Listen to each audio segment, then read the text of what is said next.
Alright guys, today we're back in the dev blog, and I thought yesterday's video would be a nice little summary of some of the things that have been changing and happening, but this came out this morning, this specific development blog, and it is by far the best development blog I have ever seen. It is honestly amazing. This is everything I'm looking for out of communication from Wargaming. So I wanted to go through it and just give my thoughts on it and just point out the really, really good things about this. I, of course, am not a fan of submarines being added into random battles, but they did talk about Wargaming that they're going to explain more behind their decisions. And if you look back to the video where I went in depth on their apology, I talked about wanting explanations, but also some of the data behind those explanations. And that's what we're getting. So I'm very excited. So this one, not going to really have much gameplay. You can put this one on in the background while you do something else or something like that. I'm just going to talk about the very important things and interesting things that I find in this dev blog. So to start with, we have Commander Skill Reset and Upgrade Demounting. This is something they often do when changing skills dramatically, and it's really nice to see that with the addition of an entirely new class, with new skills to deal with them, and some even upgrades that affect your ability to deal with that new class, they're just letting you play around for free, which is really, really good to see. That's a very good part of this dev blog and a good part of this patch. I'm really excited to not only play around with the submarine skills, the anti-submarine skills, but also some of my other builds that I haven't really fully fleshed out on what I want to do with them. Just make sure you guys do remember to click the reset all commander skills for free. That's only during the first 2 weeks of this current update of patch 10.9. So make sure within those 2 weeks you go on the website of your respective region and find that button. I don't know exactly where it's going to be, but it shouldn't be too hard to find. That's a really, really nice way of just being able to change a build for free. It's really just a player-focused change or addition to the game, which is nice. Now to talk a little bit about the sonar pings and homing torpedoes, I've seen some pretty insane clips from Ranked, but we'll see how it goes. Their addition to the game seems to be a little ridiculous as far as homing torpedoes go, but I do like that Wargaming is thinking about the interclass balance in a way where battleships and aircraft carriers, the torpedoes lose tracking on them a little sooner compared to cruisers and destroyers. Because if you made the pings last and the tracking last long enough to reasonably hit a destroyer or submarine or even a cruiser, it would just nuke battleships or aircraft carriers, I guess, too, when their damage con isn't available. But if you made it so that they kind of work against battleships, well, you'd never hit a cruiser or a DD, right? I like that they're considering these things. That's really, really nice to see. The other really nice thing to see in this section is that they're firmly in the testing phase, which is good. It doesn't mean they're necessarily forcing them into the game right now. I'm sure we're getting to that, but at a certain point, we can't just interpret what Wargaming's saying in the most negative way possible. I do think that need to give them a bit of a chance here, and we'll see later on some more dealing with the way they're implementing submarines and their testing and the reason they're coming into random battles the way they are in this testing phase, rental phase thing. I think it's a pretty decent explanation. I'm just hopeful that it means they are wanting these ships to be balanced and an interesting part of the game. Now, in this section, Wargaming is talking about the submarine's popularity, and that specifically was in ranked battles. Now it'll be interesting to see what they are going to be like in randoms. They do say that their initial guesses based on the random battles or ranked battles seasons were pretty similar, where they talked about 4 to 8% popularity level at tier 10-ish in ranked. So it is interesting and good to see that their predictions and what they're expecting to see out of popularity was actually pretty accurate. That does mean they are paying attention and have a reasonable grasp on what these new ships are going to be like in the game.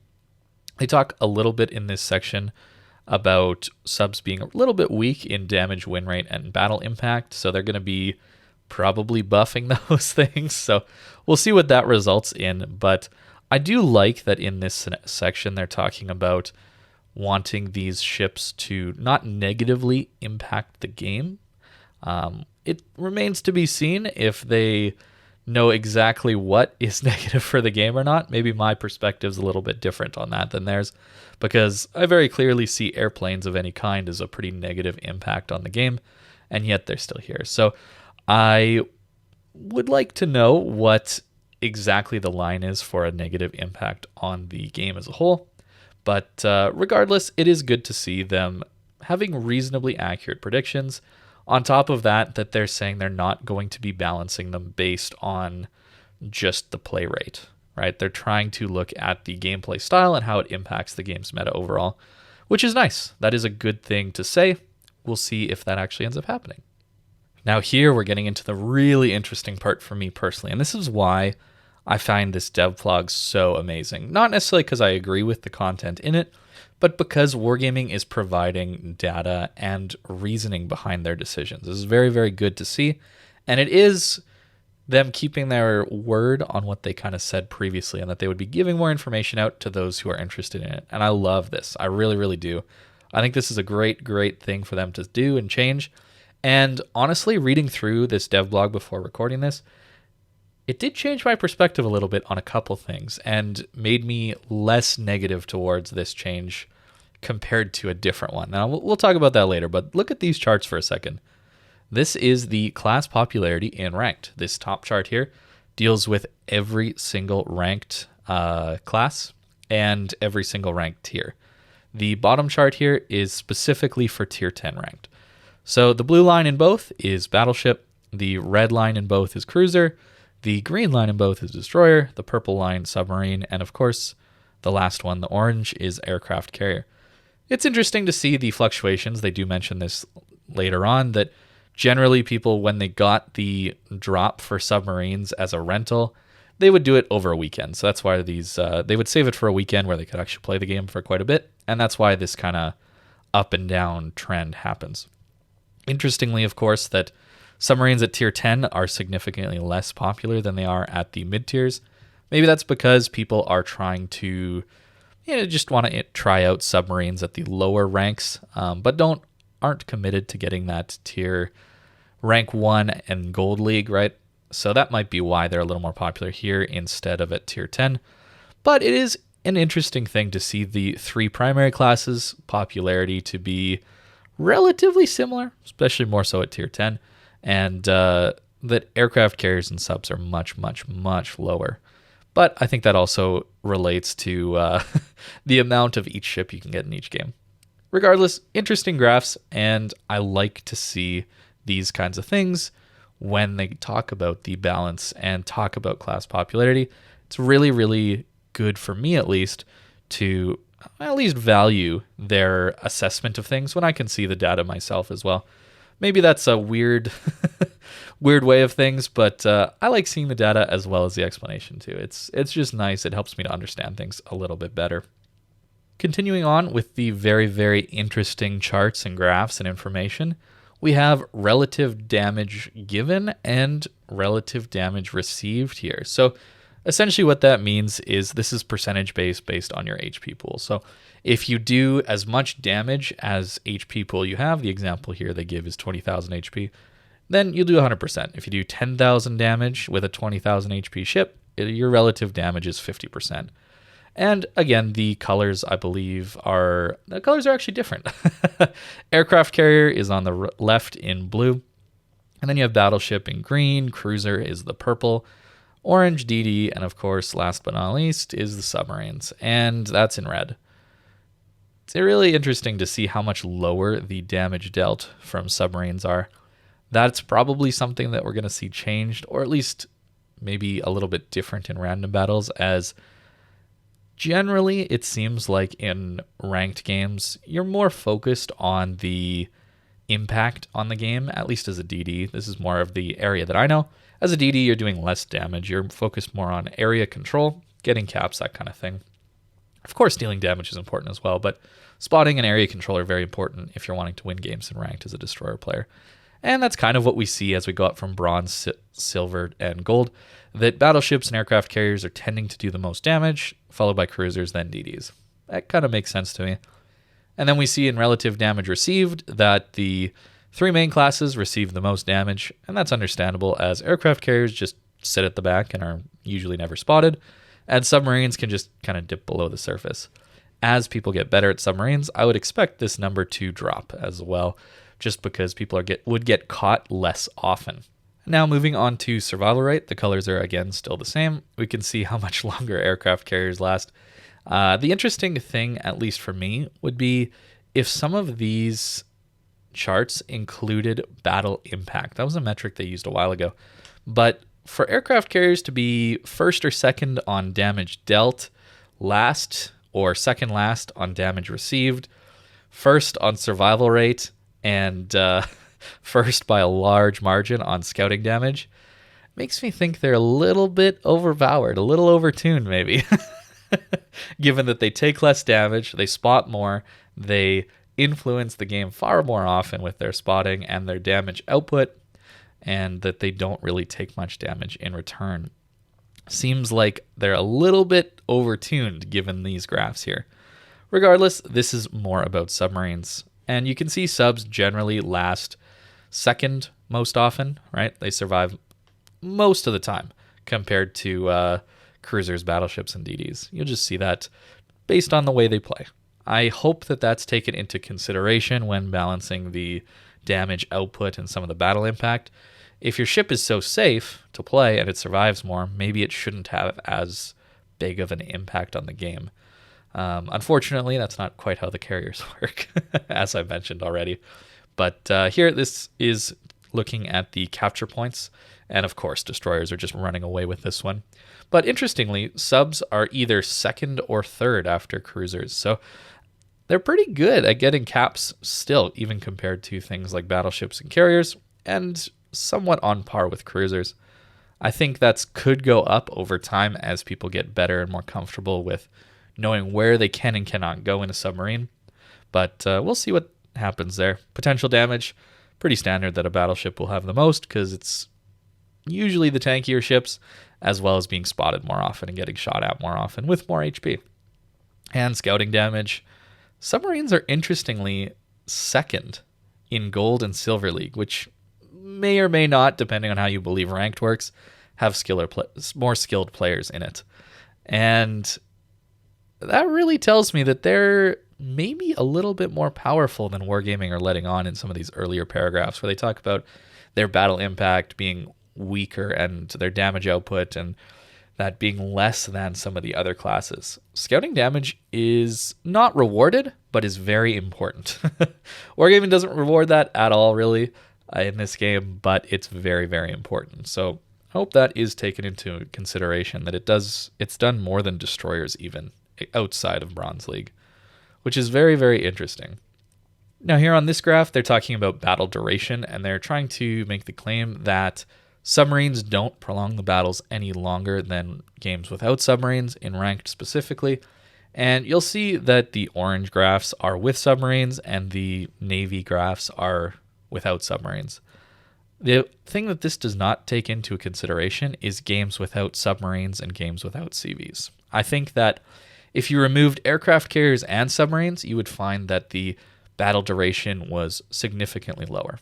I think that because of the massive increase in survival rate of these two classes, that games are just naturally going to last longer, but when those two are left on the field. So if you pull these two out, then you're left with these three that are obviously not surviving as often because they can't get away. They don't operate at the back of the map. They can't go underwater, that kind of thing. So a little bit misleading graphs here, but maybe not intentionally so. They might just be trying to show that, oh, see, it's not worse than aircraft carriers, which, to be clear, is not a very high bar to clear. And now to talk about the test in randoms and some of the decision-making behind that.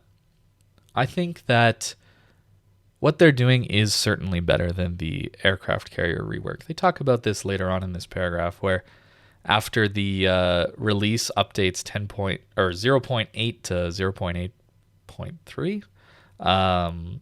After the aircraft carrier rework were just a mess of balance and changing dramatically the way aircraft carriers worked. If you remember, that was kind of the time period where we were seeing some of those insane 500,000 damage games out of aircraft carriers. Hakuryus were dropping torpedoes from stealth, and you'd never see the planes. And so there were some very interesting mechanics that were in the game that are no longer there, which is a really good thing. They did make the carriers significantly less oppressive than they were in these initial patches. But honestly, they're still really bad for the game, in my opinion. And unfortunately, this looks like Wargaming is pretty happy relatively with the performance of the mechanics, general readiness in ranked battles, right? They checked for the mechanics and general readiness in ranked battles, making a few changes, which is good. They're making changes based on feedback. Unfortunately, I don't think quite enough. I don't think they're doing enough to make these submarines fun to play or play against. And at a certain point, it's just going to be, well, they'll make them fun enough to play based on the damage output. That is my guess that's going to happen as we go through this test in random battles. But they talk here about fine adjustment of balance, polishing of mechanics, and other final touches. Random battles are best suited for this stage. That tells me that this is near completion of submarines. They're happy with the mechanics. They're just needing to do that little extra bit of balance that didn't happen with the aircraft carriers. So honestly, good job to Wargaming for not just forcing them in without this polishing stage and this final stage like they did with the CV rework. That is a good thing. And I do want to highlight that as a really good thing. And I guess after this test, we'll really see how good the addition of submarines is to the game. I got a feeling that it's going to make the game even more passive, and especially if Wargaming, like they said earlier, are needing to address some of the damage output that they think isn't quite there on these submarines. Might see some pretty insane damage numbers as they try and tweak them over the next month or so. Now here in this little portion, they're talking about their clarification to depth charges and that they worded things not clearly enough, which is good to see that they're trying to clarify what they mean. Unfortunately, I disagree with the clarification that the use of depth charges in the current iteration is one of the factors the respondents liked very much, especially compared to first iterations of the test. It's kind of sad that the bar to clear is the very initial iteration of depth charges, but to me, it doesn't seem very fitting and keeping with the general game design where it is surface ship firing at surface ship, which can also fire back at that surface ship. There is that interaction of you shoot your guns at someone and they can likely shoot their guns back at you, outside of smoke screens and island usage and that kind of thing. But at a very base level, that is this game, right? And that is, in my opinion, the interesting thing behind it is maneuvering, positioning, and everything that surrounds that, putting yourself at risk by trying to deal damage to someone else. I think that's the interesting point of this game. And depth charges are essentially just clicking on a portion of the ocean and hoping these little bombs go in and hit a essentially UI element. Even shooting at submarines is essentially just shooting at the name tag above them or the health bar above them.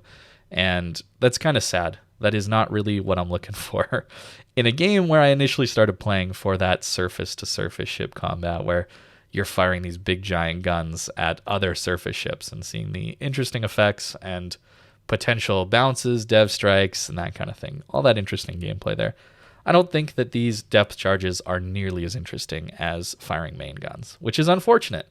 And one of the reasons I don't think the submarines are going to be very fun to fight against. And that's on top of the way they deal damage, which is, again, homing torpedoes that ignore your torpedo belt and do citadel damage, which you can't heal back. It's a big issue. I really, really think that this is a good dev blog, and I did say that at the beginning. I really do want to maintain that this is a good development blog. I appreciate all the information and all the charts and even the explanations, but I do disagree with a lot of them. Now on to team size and servers. We're taking a look at Wargaming's response to people wondering why there's not going to be an increase in the number of people in random battles games to compensate for submarines essentially operating undetected, right?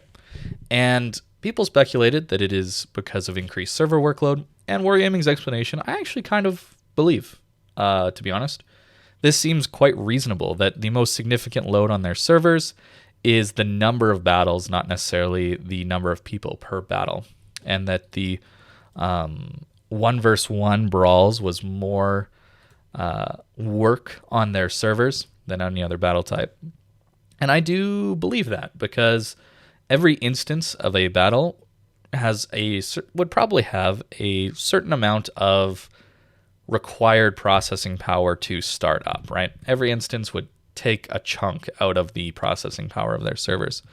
But I think they're missing maybe some of the, or just, not telling us some of the other issues that come from having more characters in a server and more things to calculate, more for that server to do per instance. I think that is also a bit of a challenge for servers. I'm not an expert in servers by any stretch of the imagination at all. I'm just casually interested in computer technology at this point. But to me, this sounds like they're trying to equate every single game that is being played. Maybe we can equate that to a single core in a processor, right? So some of these server processors have a gigantic number of cores, right? But this is going to be simplifying it a lot. But maybe each core can represent a single instance. I'm not saying this is how it works. This is just kind of an analogy that I'm thinking of. But maybe the performance of each core is limited, right? And this is maybe not what they're talking about, and maybe what they're skipping over, in that every instance adds another core to this hypothetical processor. But what if the servers, or maybe not, it's not even the servers, but the way the game is coded cannot handle any more characters, sprites, calculations of different damage, incoming and outgoing shells, that kind of thing, per instance. Maybe there's a limit per instance on how much can be going on at once. That's maybe what's going on here. Think of when Minotaur, Smolensk, and maybe some of the other crazy fast-firing ships like Colbert are all in the same game, and suddenly shells stop rendering. Do you guys remember that? It hasn't happened to me very recently, but it does happen every once in a while. And I think that's something they tried to change and tried to fix, but they haven't quite managed to do it. It doesn't happen nearly as often as it did. I forget which patch that was, but that was probably over a year ago at this point. But there was a point where Minotaurs wouldn't have their shells rendering until they were basically hitting you. And that's what I'm getting at here, is there's just too much going on per server instance of a game being loaded that you can't add 15 versus 15. And that would be my question to Wargaming, is that the case? And if so, then that would be an interesting way to respond to this, where it is increased server workload is the reason they can't do it.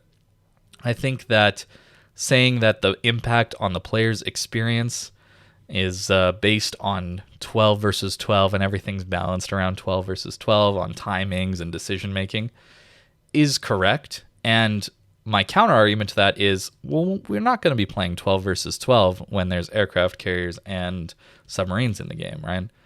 Those ships, if we look back up at these charts that they've given us, have an insane survival rate compared to the other classes, right?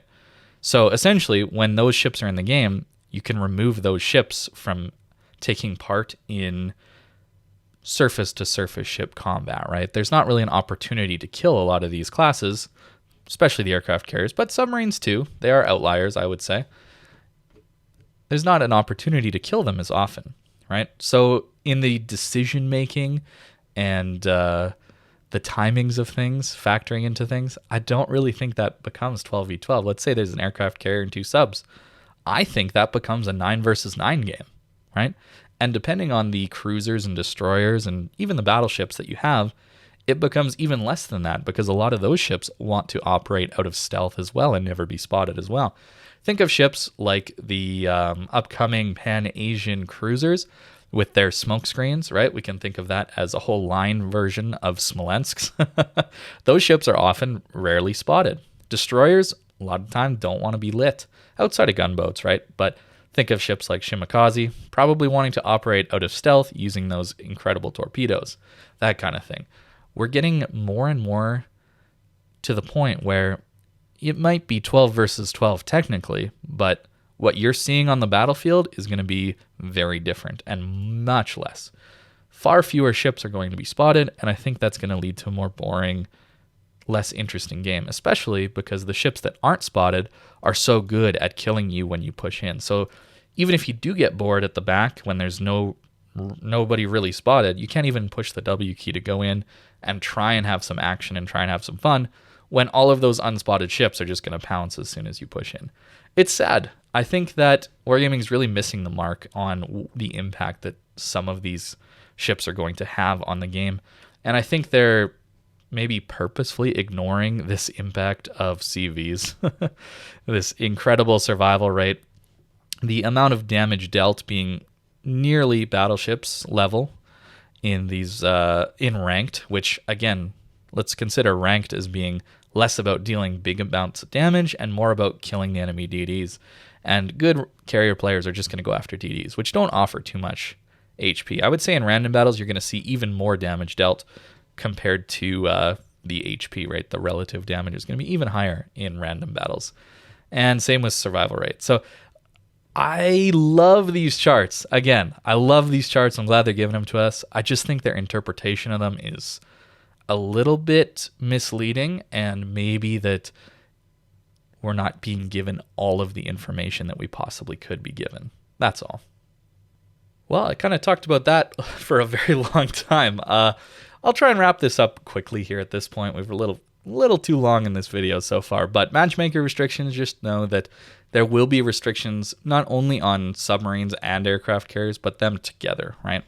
So the interesting thing will be that at tier 10, you can't have 4 of these ship classes in total, right? So that'll mean that 3 submarines, 1 aircraft carrier is kind of the maximum at tier 10. And you're going to be able to see 5 of them at lower tiers, which is a little bit puzzling that you could have 2 CV games and 3 submarines per team. That doesn't leave a lot of surface ships. But I've already said my piece on that. We're not going to get back into that again. It's unfortunate that this is the future of this game. Now we'll finish this video on a more positive note where they're dealing with the issue of random bundles. They're changing the way you can actually access these submarines, and you'll actually have to play the ships of higher and higher tiers to even access your rented tier submarines, right? So we'll take tier 10 as an example. To even take that ship into battle, you'll have to complete a combat mission on tier 8 to 10 ships. That means that you'll at least have played some games in that matchmaker. I think this is a really good change, and it's the same for tiers 8 and 6, where you can actually not be a new player, a new account, and just immediately jump to tier 10 games. Great change, and I think that should have been implemented in the first place anyway. So that is this dev blog, a very good one. It is one where I think I disagree with a lot of the things and the conclusions drawn, but as far as the information given and the reasoning and the information outside of graphs, but just in words and re-explaining their points that they've made and maybe the miscommunications, clearing some of that up, this is a really good dev blog, and I would love to see more like this. So I don't know if anybody from Wargaming actually watches my videos, but seriously, thank you for providing so much information in this dev blog. I really, really do appreciate it. I disagree with it, but I think I'm allowed to disagree with it. So thank you very much for watching, guys, and I hope you have a great rest of your day.